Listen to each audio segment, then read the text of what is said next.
Students, welcome back to my channel. आज हम पढ़ने वाले हैं चैप्टर 8 त्रिकोणमिति का परिचय। अब हमारे त्रिकोणमिति में दो चैप्टर्स आते हैं। चैप्टर 8 जिसमें हम इसके एक परिचय इंट्रोडक्शन की बात करेंगे एंड चैप्टर 9 में हम ट्रिग्नोमेट्री के मेन क्वेश्चंस जो होते हैं उनको सॉल्व करेंगे। तो इंट्रोडक्शन ऑफ ट्रिग्नोमेट्री में क्या सॉल्व आता है, इसमें आते हैं 5 और 6 हमारे नंबर, जैसे कि साइन हो गया, कॉस, टैन, सेक, कॉसेक, सेक, कॉट। देखिए ये 6 हमारे रूल्स हैं जो कि ये फॉर्मूले हमारे पूरे ट्रिग्नोमेट्री में यूज होने वाले हैं। तो चैप्टर 8 में इन्हीं का सिर्फ यूज है। तो देखिए साइन क्या होता है, वैसे तो कहा जाए हिंदी में इन्हें ज्या, क्योजिया ये सब कहा जाता है, बट हमें इंग्लिश में ही पढ़ना है क्योंकि साइन कोसाइन बाद में क्या हुआ, पहले इसका नाम क्या था, ज्या कोजिया, वो जो कि हार्ड पड़ रहा था हिंदी में। फिर इसका नाम और साइन जेंट था, कोजेंट था, टैनजेंट था। तो ये भी क्या हो रहा था, बहुत ज्यादा लेंदी हो जा रहा था। तो क्या हुआ, लोगों ने सोचा कि इसको और शॉर्ट कैसे किया जा सकता है। जब और शॉर्ट किए तो इसका वैल्यू निकला साइन, कॉस, टैन, कॉसेक, सेक और कॉट। अब देखिए साइन, कॉस और टैन के अपोजिट ही हमारे कॉसेक, सेक और कॉट होते हैं। कैसे, तो चलिए देखते हैं। पहले इनका फॉर्मूला समझ लेते हैं। ये पाइथागोरस प्रमेय पे बेस्ड होते हैं। तो देखिए पाइथागोरस प्रमेय क्या होती है, इसमें जो ये यहाँ पे बना रहा है, स्लोप बना रहा है, इसे कर्ण कहते हैं। अब देखिए अगर हम ये वाला एंगल लेते हैं तो इसके साइड वाला आधार बन जाएगा और इससे खड़ा लंब बन जाएगा, राइट। अब देखिए पाइथागोरस प्रमेय में क्या होता है, कर्ण, लंब, आधार। तो इसका फॉर्मूला क्या होता है, कर्ण का स्क्वायर इज इक्वल टू लंब का स्क्वायर प्लस आधार का स्क्वायर, राइट। जब कर्ण इधर रहता है तो स्क्वायर लग जाता है और लंब का स्क्वायर प्लस आधार का स्क्वायर हो जाता है। कि मैं आधार पूरा नहीं लिख रही हूँ, ये 0 लगा दे रही हूँ, और लंबाई भी पूरा, लंब पूरा नहीं लिख रही हूँ। अब देखिए अगर आपसे गलती से पूछ लिया, चलिए आपको कर्ण पूछ रहा है तब तो आपको इन दोनों को जोड़ देना है, बट ऐसी कंडीशन बनती है कि आपसे लंब पूछ रहा है, तो लंब पूछेगा तो आप क्या करेंगे, लंब पूछेगा तो लंब का स्क्वायर इज इक्वल टू कर्ण का स्क्वायर माइनस आधार का स्क्वायर हो जाएगा। और ये जैसे ही स्क्वायर हटेगा तो क्या हो जाएगा, ये स्क्वायर यहाँ पे रूट लग जाएगा। सिमिलरली अगर आपसे आधार पूछता है तो आधार आपका यहाँ रहेगा और यहाँ कर्ण का स्क्वायर माइनस लंब का स्क्वायर, और फिर ये स्क्वायर जब हटेगा तो ये रूट बन जाएगा, राइट। तो आपको इतना समझ में आ गया कि कर्ण के स्क्वायर के लिए ये फॉर्मूला होता है। अगर आपसे लंबाई पूछ ले तो कर्ण माइनस आधार कर देंगे, और आधार पूछ ले तो लंब माइनस कर्ण माइनस लंबाई कर देंगे। अब सोचने वाली बात है कि हम कर्ण में से ही सबको क्यों घटा रहे हैं, तो कर्ण की वैल्यू और सबकी वैल्यू से हमेशा ज्यादा होगी, इसलिए हम इसमें से इनको घटाते हैं, राइट। और इसका अंदाजा हम यही से लगा सकते हैं कि लंबाई और आधार को जोड़ने पर हमारा कर्ण आ रहा है, ठीक। इससे पता चल रहा है कि कर्ण हमारा बड़ा है। तो आपको ये फॉर्मूला तो मेरे हिसाब से बहुत अच्छे से क्लियर हो गया होगा। अब साइन की तरफ मूव करते हैं। तो साइन का होता है, वैसे तो लाल बटा कक्का होता है इसका फॉर्मूला। तो साइन मतलब होता है लंब बटे कर्ण, लंब बटे कर्ण, राइट। कॉस का होता है हमारा आधार बटे कर्ण। अब ऐसे ही टैन का देख लेते हैं। टैन का क्या होता है, टैन का होता है हमारा लंब बटे आधार, राइट। अब देखिए साइन का कोसेक उल्टा होता है, मतलब अगर साइन हमारा लंब बटे कर्ण है तो कौशिक हमारा कर्ण बटे लंब होगा, इसका उल्टा हो जाएगा। सेक हमारा कॉस का उल्टा होता है, इसलिए हम यहाँ बोल सकते हैं कि कर्ण बटे आधार। ऐसे ही हमारा कॉट टैन का उल्टा होता है, जिसका मतलब होता है आधार बटे लंब, राइट। इसके अलावा साइन को हम उल्टा अगर करना चाहें तो एक तरीके से और कर सकते हैं। अगर हमें कॉसेक, हमें साइन की वैल्यू पता है, राइट, तो हम ये भी कर सकते हैं कि साइन को 1 बाय साइन करके वैल्यू निकाल सकते हैं। ऐसे सेक की वैल्यू के लिए हम 1 बाय कॉस कर सकते हैं और कॉट के लिए 1 बाय टैन कर सकते हैं, राइट। तो ये चीजें थी जो हमारे एक इंट्रोडक्शन पार्ट में आ गई। पहला तो ये वाला फॉर्मूला हो गया, ये आपके फॉर्मूले हो गए जिनका अपोजिट ये होता है, और इसको आप इस तरह से भी सॉल्व कर सकते हैं। अगर आपको साइन की वैल्यू पता है तो आप कॉसेक आराम से निकाल सकते हैं, कॉस की पता है तो सेक की, और टैन की पता है तो हम कॉट की निकाल सकते हैं। अब एक छोटी सी चीज और है जिसको समझना बहुत जरूरी है। अब समझ लीजिए ये तो आधार और लंब है, बट अगर मैं आपसे कह दूं कि यहाँ पे ए बी सी आपको दे रखा है और आपको एंगल ए की मुझे लंब और आधार बताने, then you can't say that कि B C is the base. आधार को इंग्लिश में क्या कहते हैं? बेस कहते हैं। तो हम ये नहीं कह सकते कि बी सी बेस होगा। ये जो एंगल है, एंगल से लगा हुआ, एंगल से जो लाइन जुड़ के आती है वही हमेशा आधार होगी। अब देखिए, अगर एंगल ए के लिए हम बेस देखें तो बेस क्या हो जाएगा? ए बी होगा। आधार हमारा क्या हो जाएगा? ए बी हो जाएगा। और लंब क्या हो जाएगा हमारा बी सी हो जाएगा। सिमिलरली अगर मैं एंगल ए की जगह एंगल सी कह दूं कि एंगल सी का हमारा आधार क्या है, तो एंगल सी से लगा हुआ लाइन क्या है? बीसी है। तो हम कह सकते हैं कि एंगल सी में आधार क्या होगा हमारा? जो लाइन एंगल से लगी हुई होती है वही उसकी आधार होती है। तो बीसी हमारा आधार हो गया और लंब क्या हो जाएगा हमारा? A B. और जैसा कि मैंने बता रखा है कि कर्ण में कोई भी चेंजेस नहीं होते, इसलिए कर्ण वैसे का वैसा रहेगा। तो सिर्फ एंगल के अपोजिट साइड वाला लंब और एंगल से लगा हुआ हमेशा आधार रहेगा। इसको आप याद कैसे रख सकते हैं? एंगल से लगी हुई लाइन आधार होगी, उसकी अपोजिट जो होगी, जो बचा वही होगी, ठीक। तो ये प्रॉपर हमारा एक इंट्रोडक्शन था जिसमें मैंने आपको सारे फॉर्मूले इस चैप्टर से रिलेटेड समझा दिए। तो अब हम एक्सरसाइज की तरफ मूव करते हैं। तब तक इसका स्क्रीनशॉट ले लीजिए, इसकी नोट्स प्रॉपर बना लीजिए फॉर्मूले की उसमें लिस्ट में। तो हमारा नेक्स्ट क्वेश्चन दिया है यहाँ पे, फर्स्ट त्रिभुज एबीसी जिसका कोण भी समकोण है। तो यहाँ पे एक ट्रायंगल बना लेते हैं जिसका क्या है? एंगल बी हमारा समकोण है। ये लाइन सीधी चली जाए पहले तो, हाँ, इसको ए ले लेते हैं, इसे बी और इसे सी। तो एंगल बी हमारा 90 डिग्री समकोण है। ए बी हमारा 24 सेंटीमीटर दिया है और बी सी 7 सेंटीमीटर। निम्नलिखित का मान ज्ञात कीजिए। अब निम्नलिखित कौन है इसमें? साइन ए और कॉस ए, साइन सी और कॉस सी का मान ज्ञात करना। बट इसके पहले हमको यहाँ पे कर्ण ज्ञात करना पड़ेगा, और हम कर्ण का फॉर्मूला बहुत अच्छे से जानते हैं कि कर्ण का स्क्वायर इज इक्वल टू लंब का स्क्वायर प्लस आधार का स्क्वायर। तो हम निकालेंगे कर्ण का स्क्वायर इज इक्वल टू लंब का स्क्वायर प्लस आधार का स्क्वायर, और ये जो स्क्वायर था ये बाद में हट के क्या हो जाएगा? रूट बन जाएगा। और जब ये रूट बनेगा, देखिए लंबाई का हमारी वैल्यू क्या दी हुई है? लंबाई की वैल्यू 24 डिग्री दी है,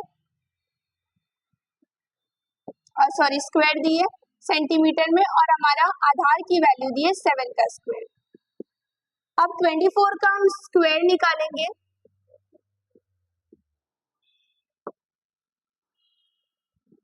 ये आ गया हमारा 576 24 का स्क्वायर, और ये हो गया हमारा 49 7 का स्क्वायर। अब इनको ऐड कर दें अगर,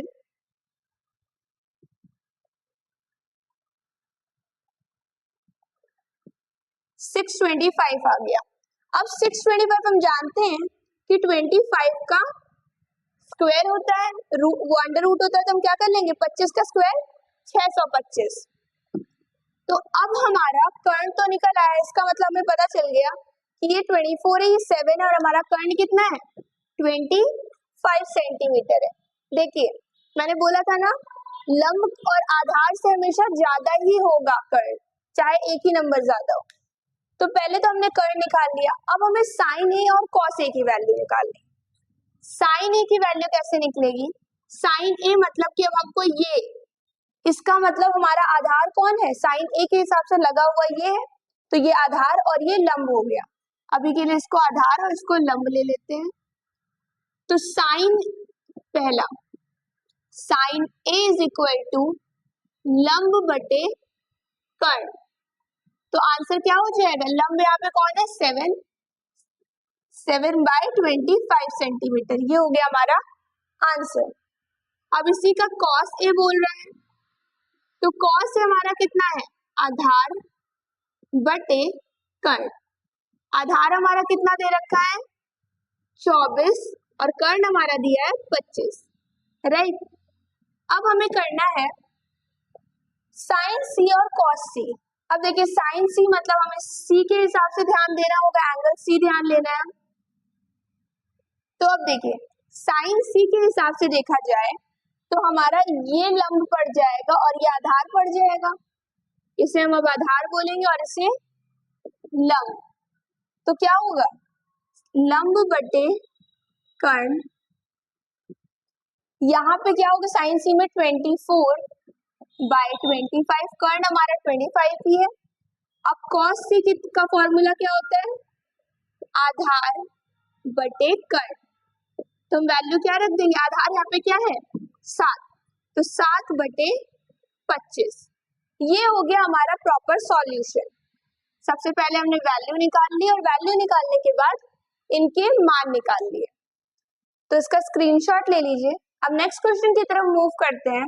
तो आकृति 8.13 में tan p minus cot r का मान ज्ञात कीजिए। सबसे पहले आकृति में देखें तो हमें लंब और कर्ण दे रखा है, आधार पूछा है, तो इसके लिए फॉर्मूला लगा देंगे। आधार में क्या फॉर्मूला लगता था, आधार का स्क्वायर इज इक्वल टू, कर्ण बड़ा है तो उसको पहले रखेंगे, उसका स्क्वायर माइनस लंब का स्क्वायर, और उसके बाद ये स्क्वायर हट जाता था और हमारा आ जाता था रूट, राइट। अब देखिए कर्ण की वैल्यू हमें दे रखी है 13 का स्क्वायर माइनस लंब की वैल्यू दी है 12 का स्क्वायर, तो हम इसकी वैल्यू निकालेंगे तो आएगा 169 माइनस 144, जिसे घटाने पे आएगा 25, और हमारी आधार की वैल्यू कितनी हो गई 5, राइट। अब हमें tan p minus cot r की वैल्यू निकालनी है, tan p minus cot r, हम जानते हैं tan p, देखें पहले p, तो tan p का फॉर्मूला क्या होता है, tan का फॉर्मूला क्या होता है, लंब बटे आधार होता है। अब देखिए इसके हिसाब से tan p के हिसाब से ये आधार होगा और ये लंब होगा, राइट। तो हम क्या लिख सकते हैं, लंब हमें लिखना है 5/12, तो हम इसे लिखेंगे 5/12, राइट। अब कॉट का फॉर्मूला क्या होता है, कॉट का फॉर्मूला इसी का उल्टा हो जाता है, आधार बटे लंब, लेकिन अब हमें कॉट के आर के हिसाब से एंगल ध्यान देना है, तो कॉट आर के हिसाब से आधार क्या होगा 5 और लंब क्या होगा 12, राइट। इसका मतलब 5/12, ये भी 5/12 ही आ गया। तो अब इसे सॉल्व कर लेते हैं, 12 का एलसीएम लेंगे तो 12 भी आएगा, 5 माइनस 5 तो 0/12 आ गया और अगर न्यूमरेटर में 0 है तो हमारा आंसर क्या हो जाएगा 0। तो ये हो गया प्रॉपर सॉल्यूशन इसका। अब थर्ड क्वेश्चन देखते हैं, इसका स्क्रीनशॉट ले लीजिए तब तक।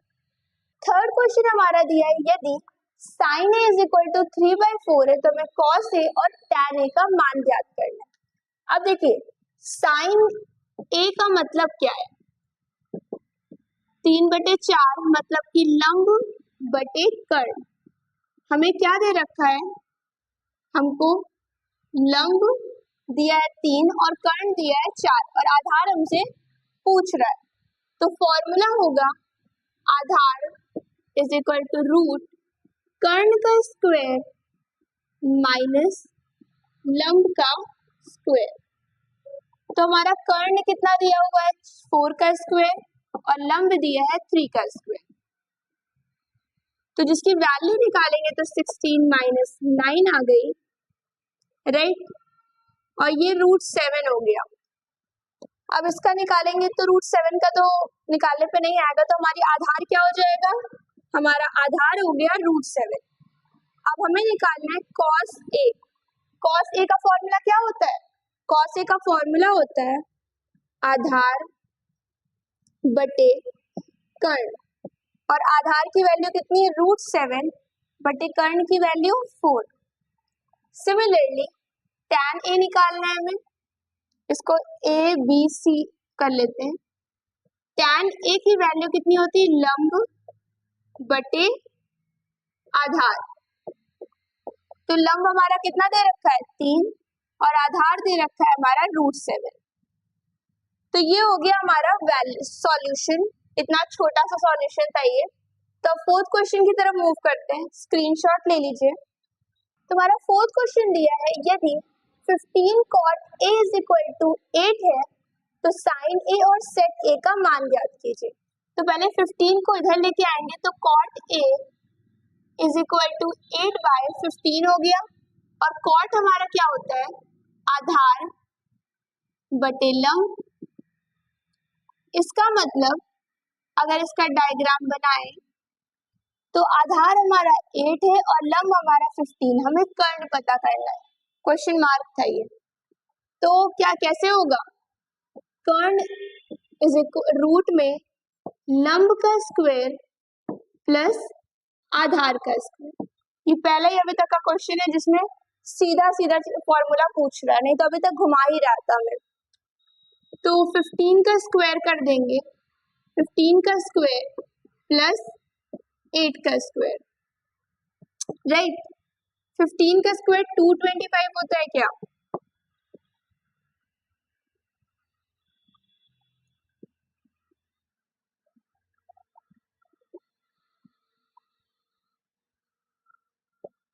हाँ 225 प्लस 64। अब इसको ऐड करेंगे तो ये हो गया 5 4 9 2 8 289 और 289 किसका स्क्वायर होता है 289 हमारा 17 का स्क्वायर होता है। तो ये हो गया हमारा निकल के आ गया, कर्ण हमारा क्या है 17। अब हमें साइन ए और सेक ए की वैल्यू निकालनी है। तो देखिए साइन ए मतलब क्या होता है, साइन ए मतलब लंब बटे कर्ण, लंब बटे कर्ण और लंब की वैल्यू कितनी दे रखी है 15 और कर्ण की 17। सिमिलरली एक सेकेंड ए बी सी, तो साइन ए में लंब कौन है 8, तो ए ये हो गया। अब सिमिलरली सेक ए में क्या होता है, कॉस में होता था आधार बटे कर्ण और उसका उल्टा ही सेक हो जाता है, मतलब कि कर्ण बटे आधार। कर्ण बटे आधार, तो कर्ण की वैल्यू हमारी 17 दे रखी है और आधार की वैल्यू हमारी दी है 15। ये हो गया हमारा आंसर। तो इसका स्क्रीनशॉट ले लीजिए। एंड अब लास्ट क्वेश्चन की तरफ मूव करते हैं, क्लास क्वेश्चन 5 की तरफ। तुम्हारा फिफ्थ क्वेश्चन दिया है, यदि sec theta is equal to sec theta is equal to 13/12 हो तो अन्य सभी त्रिकोणमितीय अनुपात परिकलित कीजिए। अन्य सभी वो अनुपात त्रिकोणमितीय अनुपात परिकलित करना है, इसका मतलब हमने साइन सीखा था, कॉस, टैन, कॉसेक, सेक और कॉट। तो हमें सारे के वैल्यूज यहाँ पे निकालनी है। तो कैसे होगा? सबसे पहले हम जानते हैं कि सेक हमारा कॉस का उल्टा होता है और कॉस की वैल्यू होती है हमारी आधार बटे कर्ण। तो उसका उल्टा कर देंगे तो कर्ण बटे आधार। इसका मतलब हमें कर्ण पता है और आधार पता है, हमें लंब पता करना है। तो लंब पता करने के लिए क्या करेंगे? रूट कर्ण का स्क्वायर माइनस आधार का स्क्वायर, राइट। अब देखिए कर्ण का हमारी वैल्यू कितनी, 13 का स्क्वायर और आधार की वैल्यू है 12 का स्क्वायर। और 13 का हम वैल्यू जानते का रूट करेंगे तो कितना हो जाएगा?